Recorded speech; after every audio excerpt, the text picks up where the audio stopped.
ഇപ്പോൾ ഇതൊരു 5 മണി ആയിട്ടുണ്ട് കേട്ടോ. അപ്പം ഞാൻ നേരെ അടുക്കളയിലേക്ക് വന്നു കേട്ടോ. കുറച്ച് ചോറുണ്ടായിരുന്നു ചൂടാക്കി എടുക്കാനായിട്ട്. ഇന്ന് ചോറ് വെച്ചത് കുറച്ചധികമായി പോയി. അപ്പോൾ രാത്രിയിലേക്കും ചോറ് തന്നെയാണ് കേട്ടോ കഴിക്കുന്നത്. അപ്പോൾ അതൊക്കെ ചൂടാക്കിയിട്ട് വെച്ചു കേട്ടോ. എന്നിട്ട് ഞാൻ അകത്തേക്ക് പോയി നോക്കിയപ്പോൾ ഒരാൾ ഇവിടെ ബലൂണായിട്ട് നല്ല വീർപ്പിക്കലാണ്.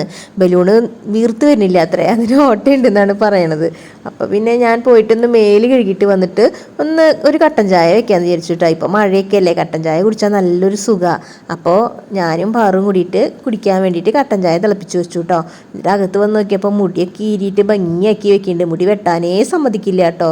അപ്പോൾ നീട്ടി വളർത്താൻ പോകാത്രേ. അപ്പോൾ മഴയൊക്കെ ഒന്ന് തോർന്നിട്ടുണ്ട്. അപ്പം ഞാൻ പാറുവിന് എനിക്കും പോയിട്ട് ചായ എടുത്ത് കൊടുന്നു കേട്ടോ. എന്നിട്ട് ഞാനും പാറും കൂടിയിട്ട് അവിടെ ഇരുന്ന് കുറച്ച് നേരം ചായയൊക്കെ കുടിച്ചു കേട്ടോ.